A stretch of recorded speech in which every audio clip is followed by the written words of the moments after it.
오늘 하나님께서 우리에게 주시는 말씀은 고린도전서 15장 1절에서 11절 말씀입니다.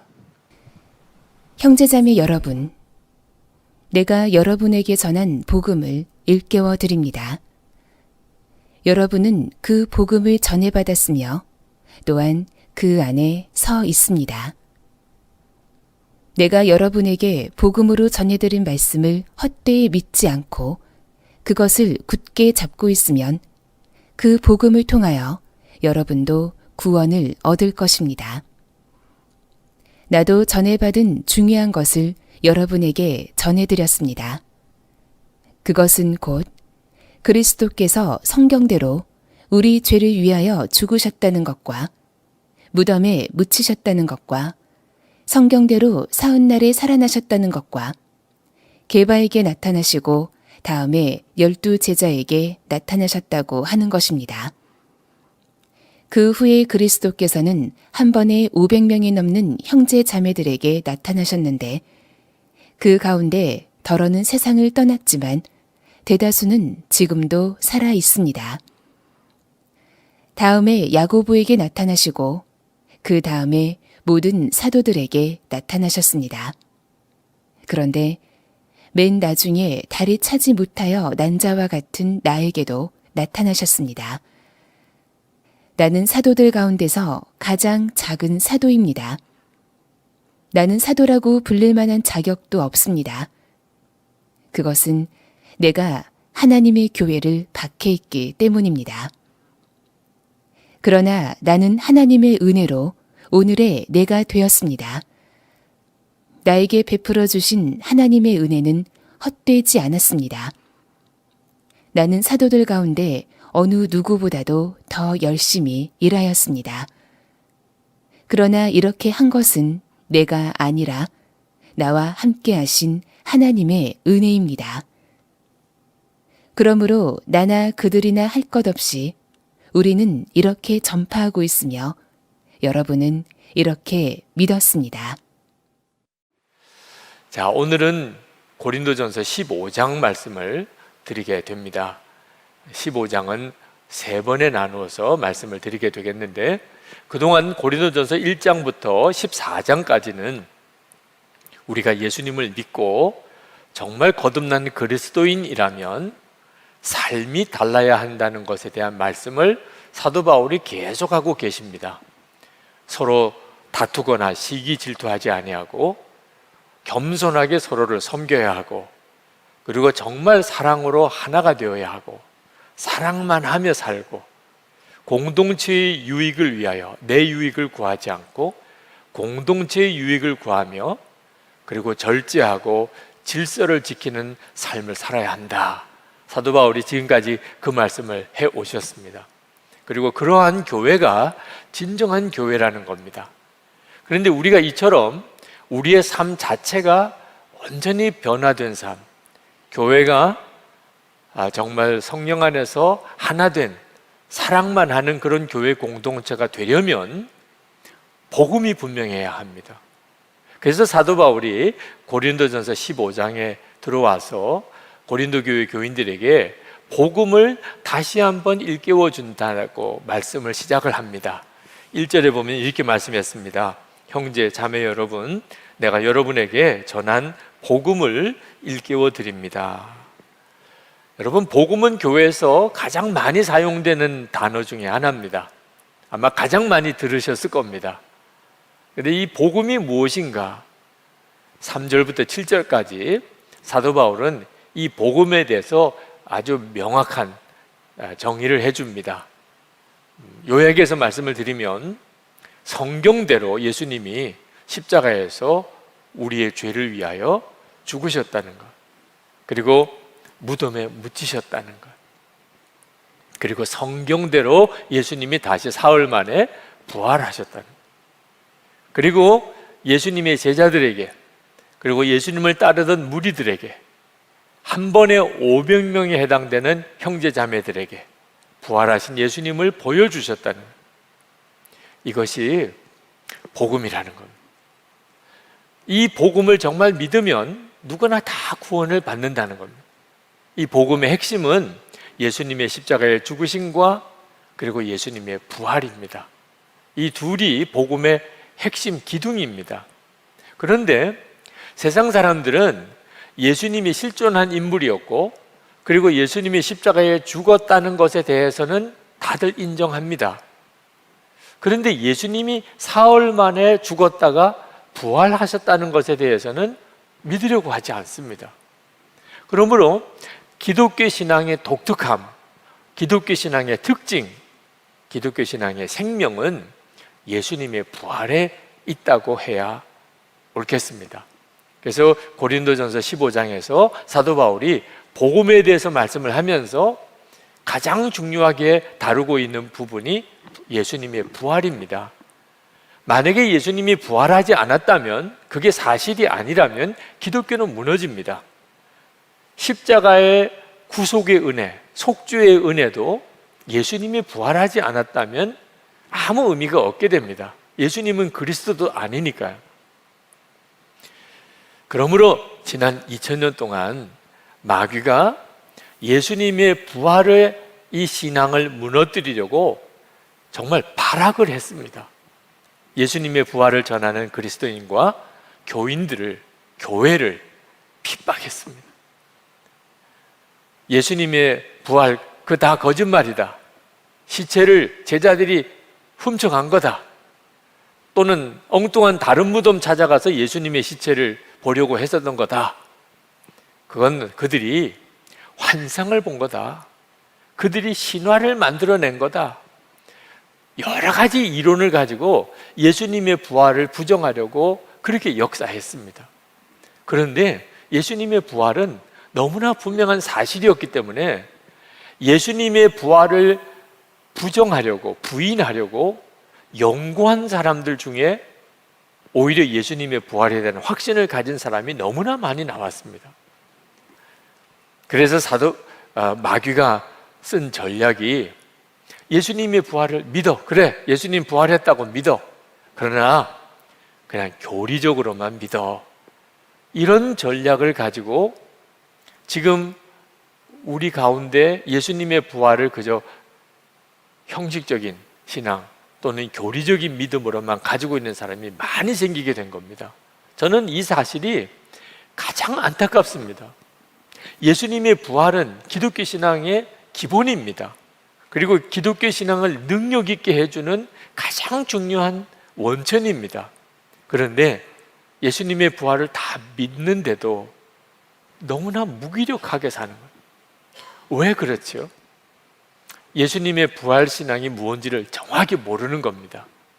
저는 어릴 때부터 교회에서 자랐기 때문에 예수님의 부활을 정말 믿었습니다. 하나님이신데 죽었다가 다시 살게 못 하시겠습니까? 그렇게 생각을 했습니다. 그러나 그때 당시에 제 부활 신앙은 그저 부활절 새벽 연합 예배에 참석하는 정도였습니다. 지금 가만히 그 시절을 돌아보면 왜 그렇게 부활절 새벽이 추웠는지, 추위에 벌벌 떨었던 기억밖에 없습니다. 그래도 그게 예수님의 부활을 믿는 신앙의 표현이라고 생각하고 부활절 새벽이 되면 새벽 연합 예배에 나갔습니다. 그러나 그렇게 예수님의 부활을 믿는다고 하면서도, 부활절 연합 예배에 그렇게 참석하면서도 제 삶에 변화가 있었느냐? 그건 또 아니었습니다. 그게 진짜 부활 신앙이 아니었기 때문입니다. 사도 바울은 예수님의 부활에 대하여 이렇게 말씀합니다. 예수님께서 제자들에게 예수님의 부활하신 모습을 드러내시고 한 번에 500명에 해당되는 그런 믿음의 형제 자매들에게 예수님의 부활을 보여주셨습니다. 그 중에서 상당수는 고린도전서를 쓸 당시에 살아 있었습니다. 그러니까 이보다 더 분명한 부활의 증거는 없는 거죠. 그런데 사도 바울은 거기서 하나 더 나아가서 8절에 보면은 자기에게도, 사도 바울은 예수님을 십자가 죽으시고 부활하시고 승천하실 때까지 예수님을 만난 적이 없는 사람입니다. 심지어 예수님의 부활을 전하는 것은 하나님을 대적하는 것이라고 그렇게 확신했기 때문에 교회를 핍박하고 부활의 예수님을 전하는 그리스도인들을 죽이는 일에 앞장섰던 사람입니다.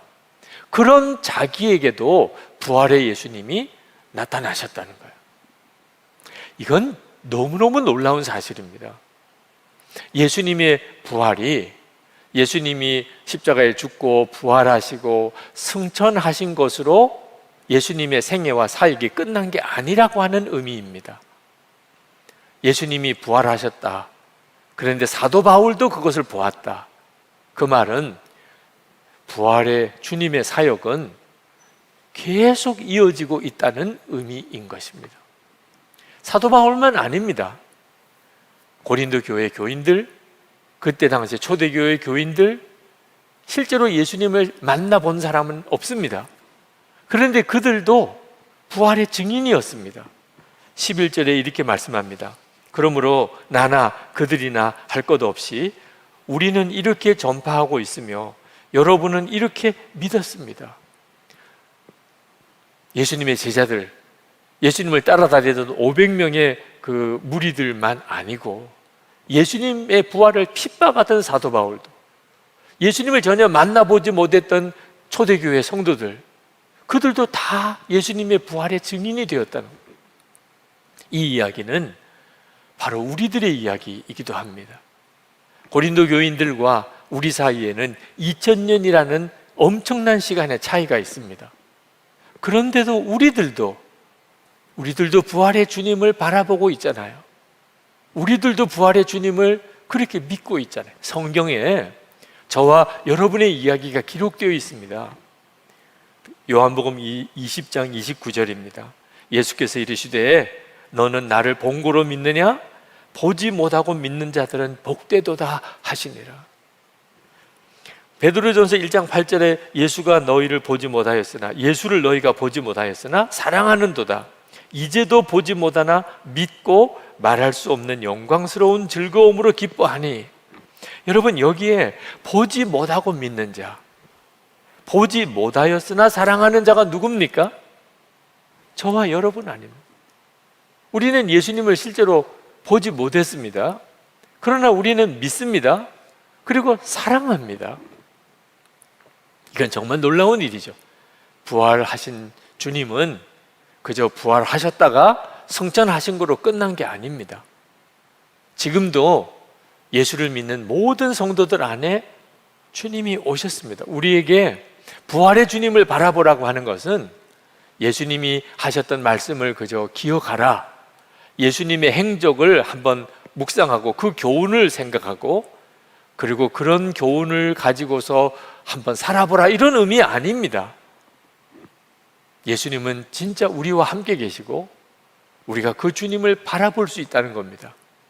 예수님은 십자가에 죽으시고 사흘 만에 부활하신 다음 그리고 40일 이후에 승천하셨습니다. 하나님의 보좌의 우편에 계십니다. 그리고 이제 때가 되면 재림에 오셔서 세상을 심판하시고 하나님의 나라가 이 땅에 이루어지게 될 겁니다. 그러나 그 예수님은 오순절 마가다락방 120문도에게 성령이 임하실 때 그들 안에 성령으로 임하셨습니다. 우리에게도 똑같습니다.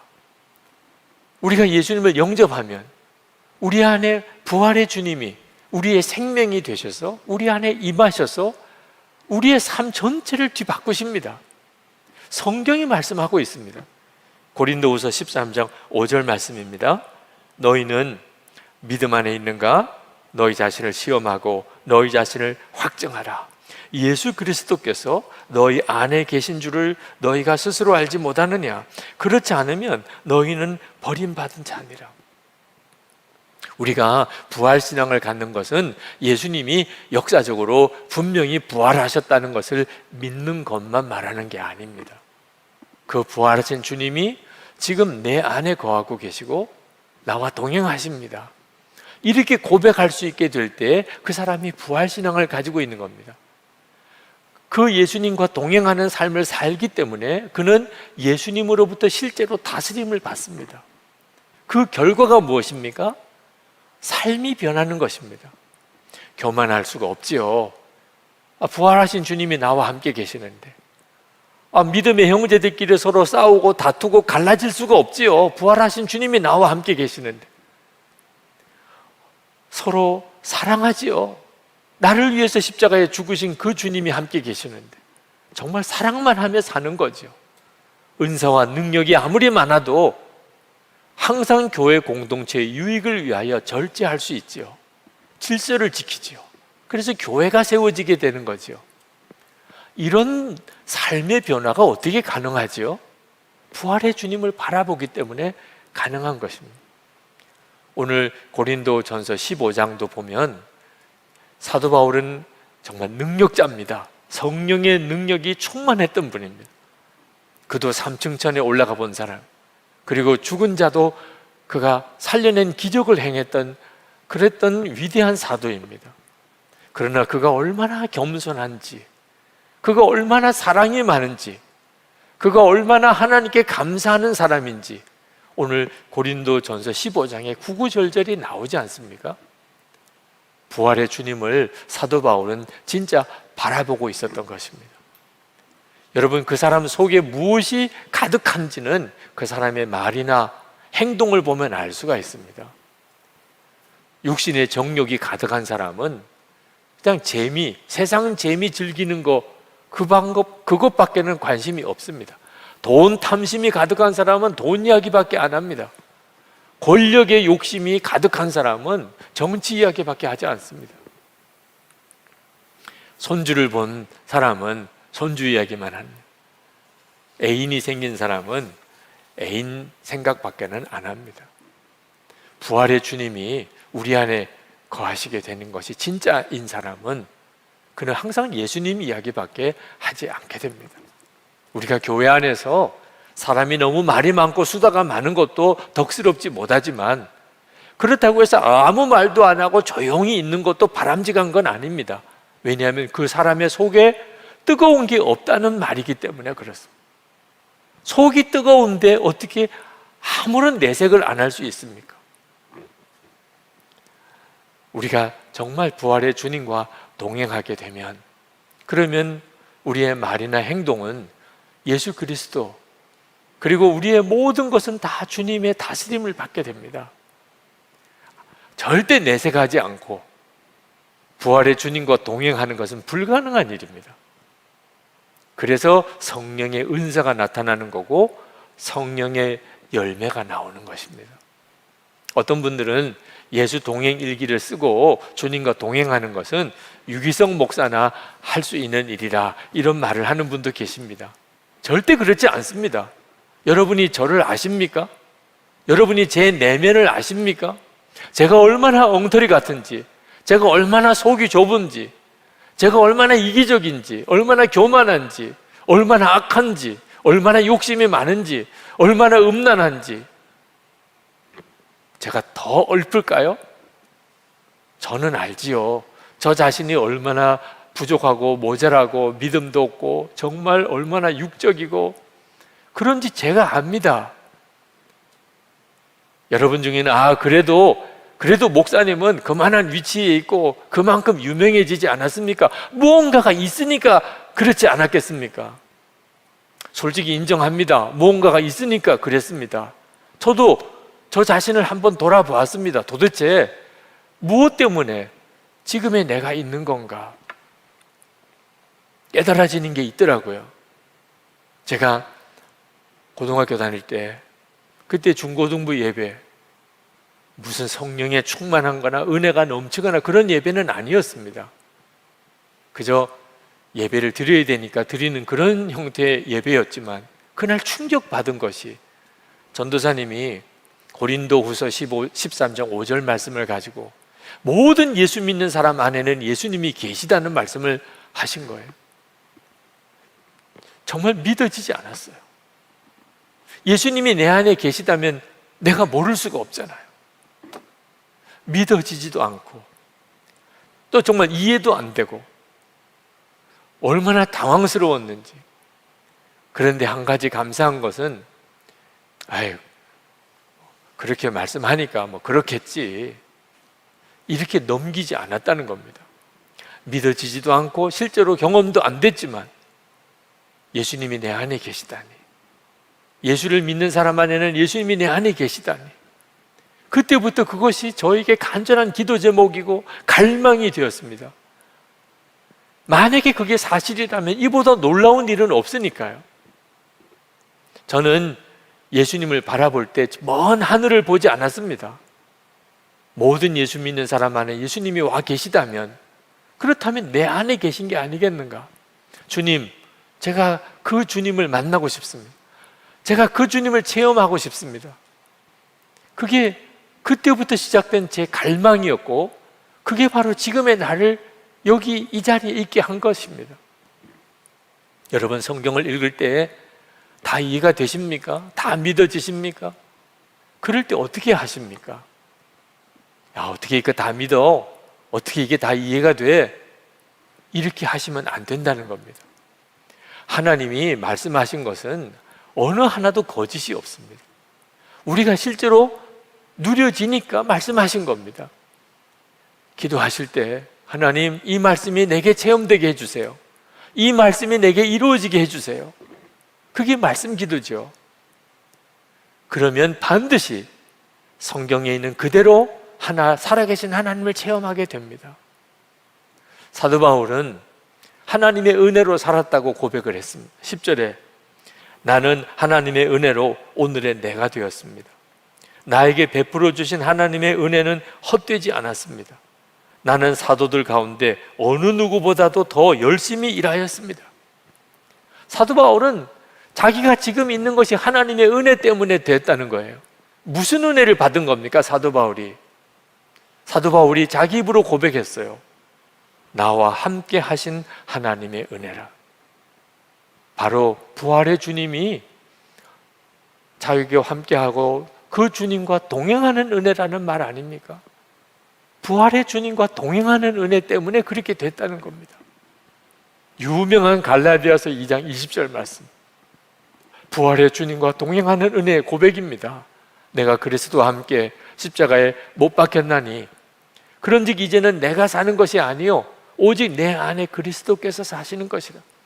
이제 내가 육체 가운데 사는 것은 나를 사랑하사 나를 위하여 자기 자신을 버리신 하나님의 아들, 부활의 주님이시죠.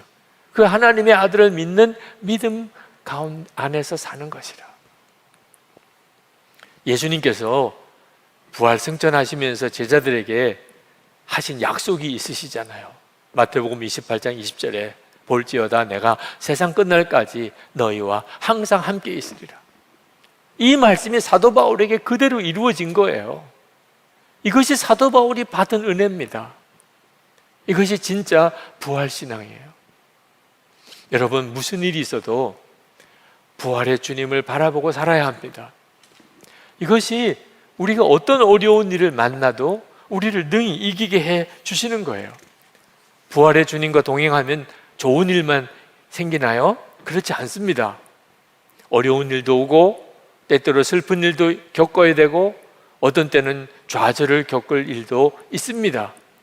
그러면 부활의 주님과 동행하는 것이 왜 은혜가 됩니까?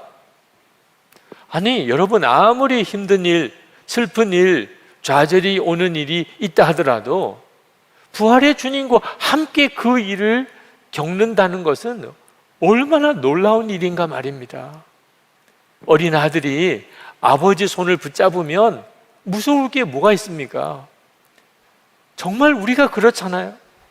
부활의 주님과 함께 어려운 일, 난감한 상황, 슬픔의 골짜기를 지나갈 때도 주님과 함께만 할 수 있다면 걱정할 게 뭐가 있습니까?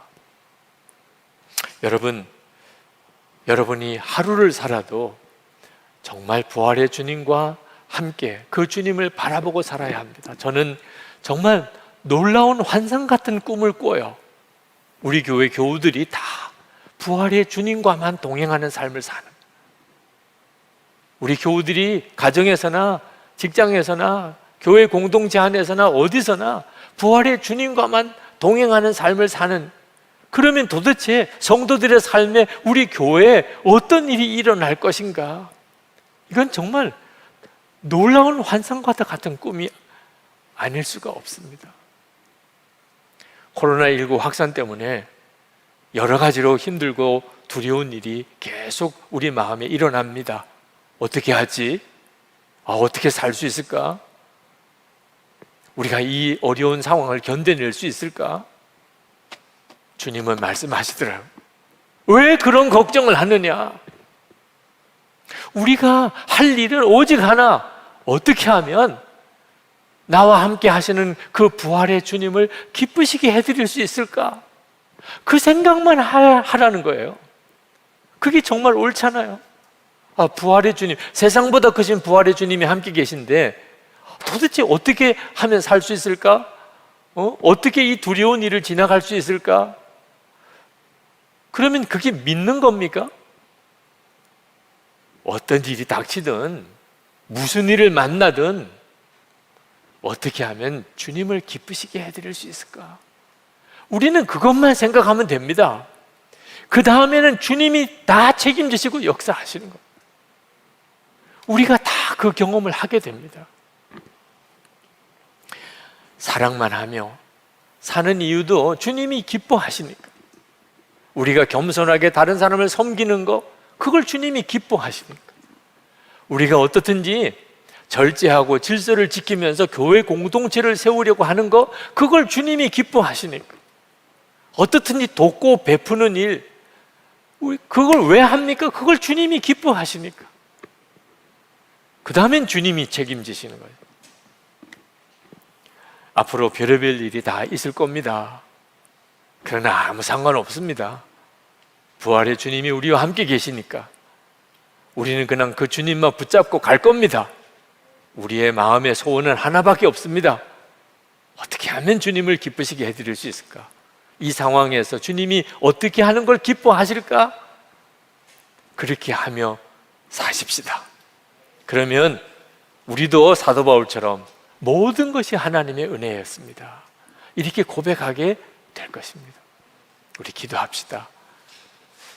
주님, 정말 주님만 바라보고 삽니다. 그렇게 살 겁니다. 어떻게 하면 주님을 기쁘시게 할 수 있는 건가? 그 생각만 하겠습니다. 주님이 역사해 주소서. 우리의 눈을 열어 주소서. 그리고 사도 바울처럼 모든 것이 하나님의 은혜라. 하나님의 은혜로 지금 내가 되어 있다고 우리도 그렇게 고백하게 해 주시옵소서. 우리도 살고 우리 가족도 우리 교회도 나라도 살게 해 주소서. 우리 통성으로 기도합니다. 은혜와 사랑이 많으신 하나님, 놀라우신 하나님의 은혜, 하나님의 은혜를 찬양하고 하나님의 그 선에 감사하고 감사. 아버지 하나님, 주의 사랑하는 성도들은 주님의 손에 붙잡아 상하고 끝났지만 성도들의 마음 주님이 붙들어 주시고 다시 일으켜 주시기보다 다시 세워주시기를 원합니다. 주여, 주님을 바라보고 주님만 의지하고 나아갑니다. 어떤 일이 우리 눈앞에 펼치고 주님이 길이십니다. 하나님, 오직 주님만 기쁘시게 하는 일을 하기를 원합니다. 하나님, 우리 안에 하나님 새로운 생명의 생활이 일어나기 원합니다. 하나님의 놀라우신 은혜와 용감이 우리 가운데 넘치게 하소서. 성령의 놀라운 은혜와 능력이 우리 가운데 끝까지 일어나게 하여 주옵소서. 성도도 살아나고 성도들의 가정에 살고 교회가 살고 하나님 교회의 영광이 세상에 또한 드러나게 하시고 하나님의 나라가 이 땅에 온전히 임하게 하시기를 원합니다. 주님의 영광, 주님의 놀라운 은혜를 찬양합니다. 하나님 감사합니다. 아버지 하나님, 이 시간에 우리가 주님 앞에 예배합니다. 예배하는 처소와 상황은 다 다르지만 주님을 주목하고 주님만 바라봅니다. 하나님, 지금 상황이 우리를 매우 곤혹스럽게 합니다. 그러나 주님은 이 모든 상황을 모르시지 않으시고 여전히 저희들을 정확하게 이끄시고 계신 것을 믿습니다. 부활하신 주님, 지금도 저희와 함께 계셔서 저희들을 여기까지 이끌어 오셨습니다.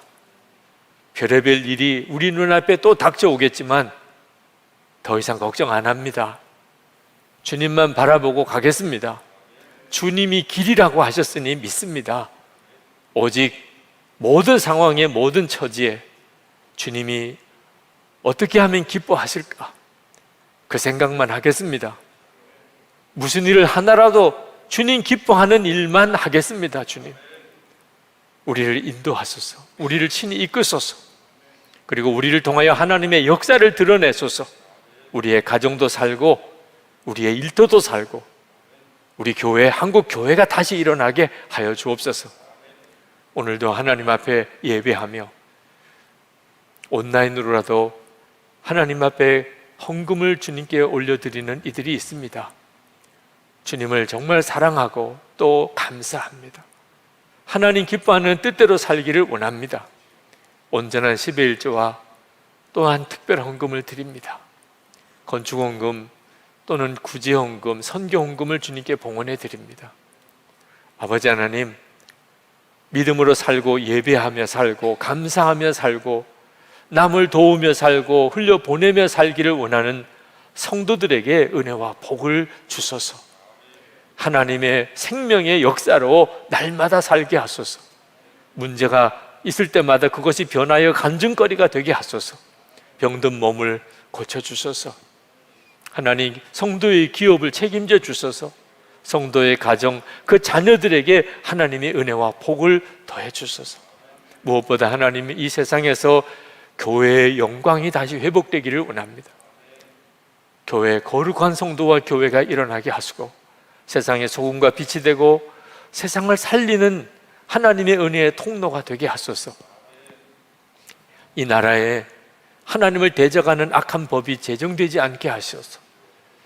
주님, 북한의 주민들 불쌍히 여겨주셔서 이제는 우상 숭배와 그리고 폭압, 그 거짓의 정권에서부터 풀어주시고 남북이 복음으로 통일되게 하소서. 북한 주민들에게 자유와 복음이 전해지고 김국기 목사님, 김정욱 목사님, 최충길 선교사님, 장문석 집사님 속기 석방되게 해주소서. 전 세계 열방에 나가 있는 선교사님과 그 가족을 주님께 부탁합니다. 하나님, 코로나19 확산이 속히 멈추어지게 하소서. 자연재해로 인하여 고통당하는 수많은 사람들도 긍휼히 여기소서. 하나님, 이때에 회개하고 하나님께로 돌아오는 대부흥이 전 세계에 일어나게 하시고 선교의 문이 활짝 열려지고 땅끝까지 모든 족속에게 주 예수님의 복음이 전해지게 하옵소서. 예수 그리스도 이름으로 간절히 기도합나이다. 아멘. 이 시간에 우리 찬양하겠습니다. 선한 능력으로 우리 함께 찬양하겠습니다.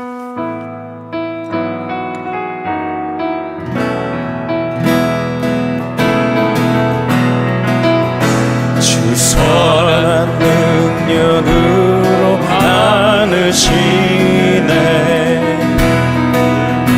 그 크신 발로 날 붙드시네. 절망 속에도 흔들리지 않고 사랑하는 주 얼굴 구하리. 주님이 마신 고난의 승자는